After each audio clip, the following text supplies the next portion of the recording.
ಇಷ್ಟು ದಿವಸ ಮಾತಾಡಿ ಈ ಸರಕ್ಕೆ ಏನೂ ಲಕ್ಷ್ಮಣ ಸವದಿ ಮಾತಾಡಿಲ್ಲ ಅಂತಂದ್ರೆ ಲಕ್ಷ್ಮಣ ಸವದಿ ಮನೆಗೆ ಬಹುತೇಕ ಸೂಟ್ ಕೇಸ್ಗಳು ಹೋಗಿದಾವೆ ಏನೋ ಅಂತ ಹೇಳಿ ಆ ರೈತರು ನನಗೆ ಮಾತಾಡ್ಕೊಳಕತ್ತಾರ. ಲಕ್ಷ್ಮಣ ಸವದಿ ಮನೆಗೆ ಬಹುತೇಕ ಸೂಟ್ ಕೇಸ್ಗಳು ಹೋಗಿದಾವೆ ಏನೋ ಅಂತ ಹೇಳಿ ಆ ರೈತರು ನನಗೆ ಮಾತಾಡ್ಕೊಳಕತ್ತಾರ.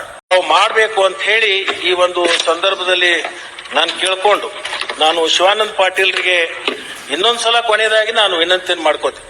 ನಿಮ್ಮದು ಇಲಾಖೆ ನಿಮ್ಮದು ಇರ್ಲಿಕ್ಕಿಲ್ಲ, ಬಟ್ ನೀವು ಒಬ್ಬರು ಸಕ್ಕರೆ ಸಚಿವರಾಗಿ ನೀವು ಹೆಚ್ಚು ಆಸಕ್ತಿ ವಹಿಸಬೇಕು. ಆ ರೈತರ ಪುಣ್ಯ ಕಟ್ಕೊಳ್ತಕ್ಕಂಥದ್ದು ತಾವು ಮಾಡಬೇಕು ಅಂತ ಹೇಳಿ ನಾನು ಮತ್ತೊಮ್ಮೆ ನಿಮಗೆ ನಾನು ಒತ್ತಾಯ ಮಾಡ್ತೀನಿ. ಯಾಕಂತಂದ್ರೆ ನಾನು ಪ್ರತಿ ಸಲ ಅಲ್ಲಲ್ಲ ಪ್ರತಿ ಸಲ ಮಾತಾಡೋದ್ರಿಂದ ನಿಮಗೆ ಮನುಷ್ಯಕ್ಕೆ ಆಸ್ತಿ ಮಾಡಬಾರ್ದು ಅನ್ನೋದು ಅಂತಃಕರಣ ಇದ್ರೂ ಕೂಡ ಅನಿವಾರ್ಯತೆ ಆಗಿದೆ.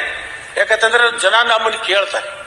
ಇಷ್ಟು ದಿವಸ ಮಾತಾಡಿ ಈ ಸರಕ್ಕೆ ಏನೂ ಲಕ್ಷ್ಮಣ ಸವದಿ ಮಾತಾಡಿಲ್ಲ ಅಂತಂದ್ರೆ ಲಕ್ಷ್ಮಣ ಸವದಿ ಮನೆಗೆ ಬಹುತೇಕ ಸೂಟ್ ಕೇಸ್ಗಳು ಹೋಗಿದಾವೆ ಏನೋ ಅಂತ ಹೇಳಿ ಆ ರೈತರು ನನಗೆ ಮಾತಾಡ್ಕೊಳಕತ್ತಾರ. ಅದು ಶಬ್ದ ಬರಬಾರ್ದು ಅಂತ ತಿಳ್ಕೊಂಡು ಈ ಮಾತನ್ನ ನಾನು ಹೇಳ್ಬೇಕಾಗಿರ್ತಕ್ಕಂಥ. ಅದಕ್ಕೆ ದಯಮಾಡಿ ನನ್ನ ಜವಾಬ್ದಾರಿ ನಾ ತಕೊಂಡಿನಿ, ಇನ್ನು ನಿಮ್ಮ ಜವಾಬ್ದಾರಿ ನೀವು ತಕ್ಕೋಬೇಕಾಗ್ತದೆ. ದಯವಿಟ್ಟು ನೀವು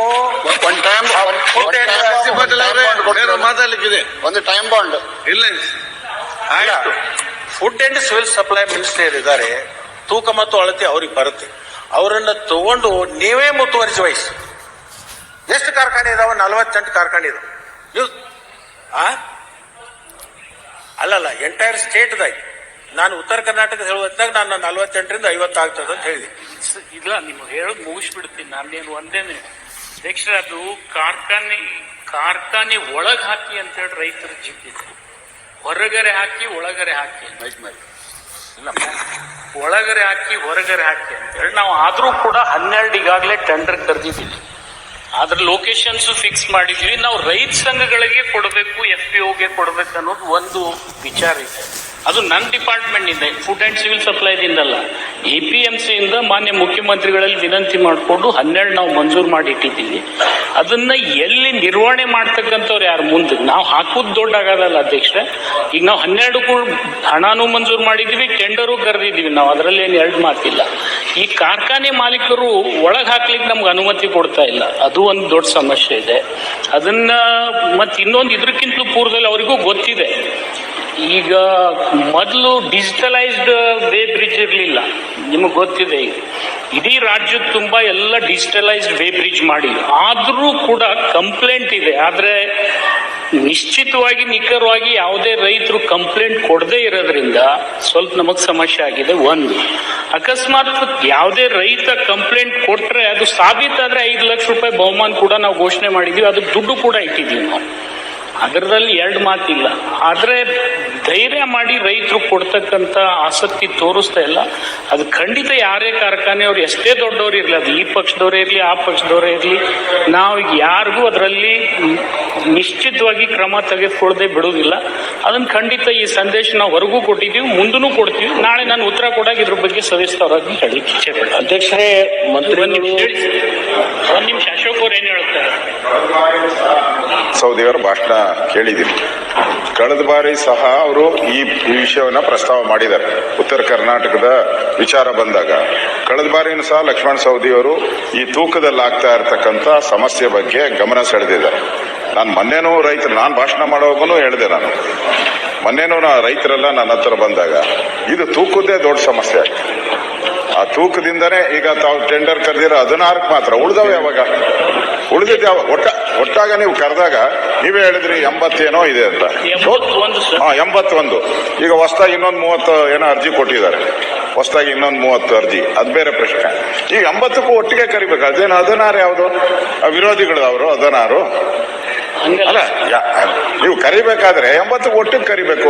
ಕಳೆದ ಬಾರಿನೂ ಅದು ಪ್ರಶ್ನೆ ಎತ್ತಿದ್ರು, ಈ ಬಾರಿನೂ ಎತ್ತಿದ್ದಾರೆ, ಮುಂದಿನ ಬಾರಿನೂ ತೆಗಿತಾರೆ ಅಂತ ನನ್ಗನ್ಸ್ತೈತೆ.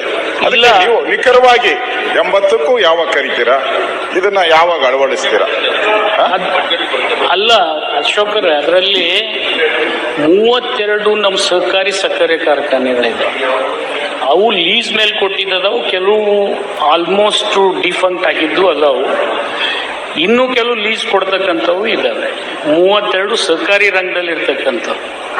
ಇನ್ನು ಪ್ರೈವೇಟ್ ಏನ್ ಉಳಿದಿದಾರಲ್ಲ, ಅವ್ರ ಮನೆ ಅವ್ರ ಕಾರ್ಖಾನೆ ಮುಂದೆ ನಾವು ಹಾಕ್ಬೇಕು. ಅವ್ರ ಅನುಮತಿ ಕೊಡದೇ ಇದ್ರೆ ನಮ್ಗೆ ಹಾಕಕ್ ಬರೋದಿಲ್ಲ. ಅಲ್ಲಿ ಇನ್ನೊಂದು ಇಲ್ಲ, ಸರ್ಕಾರದಲ್ಲ ರೀ, ನನ್ನ ಇಲಾಖೆಯಿಂದ ನಾನು ಎನ್ಫೋರ್ಸ್ ಮಾಡಕ್ ಆಗ್ಲಿಕ್ಕೆ ಬರ್ತಾ ಇಲ್ಲ. ನಾನು ಅದಕ್ಕೆ ವೇಟ್ಸ್ ಅಂಡ್ ಮೆಜರ್ಮೆಂಟ್ ಮಿನಿಸ್ಟರ್ಗೆ ನಾನು ರಿಕ್ವೆಸ್ಟ್ ಮಾಡ್ಕೊಂಡಿದ್ದೀನಿ. ಇನ್ನು ಸೌದಿ ಅವ್ರಿಗೆ ಇನ್ನ ಈಗ ಹೇಳಿದ್ವಿ ಒಂದು ತಾಸದಿಂದ ಅದನ್ನ ಎನ್ಫೋರ್ಸ್ ಮಾಡ್ತಕ್ಕಂಥದ್ದು ಖಂಡಿತ 12 ನಾವು ಹಾಕ್ತೀವಿ.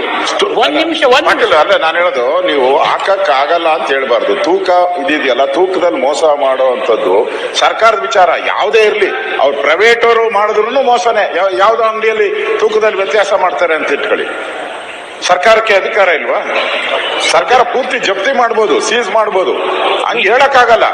It's A government.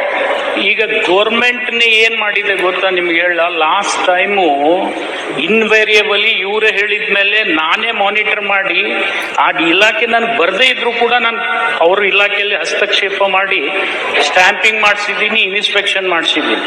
ಬಟ್ ನನ್ನ ಲಿಮಿಟೇಷನ್ ನಾನು ಅವ್ರ ಇಲಾಖೆಯಲ್ಲಿ ಬಹಳ ಕೈ ಹಾಕ್ಬಾರ್ದು ಅಂತ ಹೇಳಿ ಈ ಸರ್ತಿ ಅವ್ರಿಗೆ ರಿಕ್ವೆಸ್ಟ್ ಮಾಡ್ಕೊಂಡೆ. ಇನ್ಮೇಲೆ ಇದ್ರಲ್ಲಿ ನಾನು ಕೈ ಹಾಕೋದಿಲ್ಲ, ನೀವೇ ನಿರ್ವಹಣೆ ಮಾಡ್ಬೇಕಂತೇಳಿ. ಅದಕ್ಕೆ ನಾಳೆ ನಾನು ಉತ್ತರ ಕೊಡ್ತೀನಿ ನಿಮ್ಗೆ. ಅದನ್ನ ಖಂಡಿತ ನಮ್ಮ ಆಸೆ ಏನಿದೆ, ರೈತನು ಆತ್ಮಸ್ಥೈರ್ಯದಿಂದ ಮುಂದೆ ಬರ್ಬೇಕು. ಯಾಕಂತಂದ್ರೆ ಇಷ್ಟು ನಾವು ಮೊದ್ಲು 2 ಲಕ್ಷ ರೂಪಾಯಿ ಘೋಷಣೆ ಮಾಡಿದ್ವಿ, ಮುಂದೆ 5 ಲಕ್ಷ ಘೋಷಣೆ ಮಾಡಿದ್ವಿ, ಮತ್ತೆ ಅವ್ರ ಕಬ್ಬು ನಾವೇ ನುರಿಸ್ತಕ್ಕಂಥ ಜವಾಬ್ದಾರಿ ತಗೋತೀವಿ ಅಂತ ಹೇಳಿದ್ವಿ. ನೀವು ಕಂಪ್ಲೇಂಟ್ ಕೊಟ್ಟು ಪ್ರೂವ್ ಆದ್ರೆ ಅವ್ರ ಮೇಲೆ ಒಂದು ಕ್ರಿಮಿನಲ್ ಕೇಸ್ ನಾವು ಬುಕ್ ಮಾಡಿ ಅವ್ರ ಕಾರ್ಖಾನೆಯನ್ನ ನಾವು ನಿಲ್ಲಿಸ್ತಕ್ಕಂಥ ಹಂತಕ್ಕೂ ಹೋಗ್ತೀವಿ ಅಂತಕ್ಕಂಥ ಮಾತು ನಾವು ಕೊಟ್ಟಿದ್ವಿ. ಸೌದಿ ಅವರೇ ಒಂದು ನಿಮಿಷ. ಅಧ್ಯಕ್ಷರೇ ಸರ್ಕಾರ ಅಸಹಾಯಕತೆ ವ್ಯಕ್ತಪಡಿಸ್ತಕ್ಕಂಥದ್ದು ಸೂಕ್ತ ಅಲ್ಲ. ಒಂದ್ ನಿಮಿಷ ನಾವು ಹೇಳ್ಬಿಡ್ತೀವಿ ಮಂತ್ರಿಗಳಿಗೆ, ದಯಮಾಡಿ. ಯಾಕಂದ್ರೆ ನೀವು 5 ಲಕ್ಷ ಕಂಪ್ಲೇಂಟ್ ಕೊಡಿ, 5 ಲಕ್ಷ ಘೋಷಣೆ ಮಾಡ್ತೀವಿ ಅಂತ ಹೇಳಿದಿರಲ್ಲ ನೀವು. ಅವರು ನಿಮ್ಗೆ ಕೇರ್ ಮಾಡಲ್ಲ, ಜಾಗ ಕೊಡಲ್ಲ ಅಂತಂದ್ರೆ ಪಾಪ ರೈತರನ್ನ ಹೆಂಗ್ ಕೇರ್ ಮಾಡ್ತಾರ ಅವರು? ರೈತರನ್ನ ಬಿಡ್ತಾರ ಅವರು? ಆಯ್ತು, ದಯಮಾಡಿ ನೀವು ಅಸಹಾಯಕತೆ ವ್ಯಕ್ತಪಡಿಸ್ತಾರೆ, ಬೀಗ ಹಾಕಿ. ಸೌದಿ ಅವರು ಒಂದು ನಿಮಿಷ ಈಲ್ಡೆ. ಸನ್ಮಾನ್ಯ ಅಧ್ಯಕ್ಷರೇ, ಕಬ್ಬಿನ ರೈತರ ದೊಡ್ಡ ಸಮಸ್ಯೆಯನ್ನ ಸನ್ಮಾನ್ಯ ಮುಖ್ಯಮಂತ್ರಿಗಳು ಬೆಣ್ಣೆಯಲ್ಲಿ ಕೂದಲು ತೆಗೆದಂಗೆ ಸಮಸ್ಯೆ ಬಗೆಹರಿಸಿದರು. ಇದರಿಂದ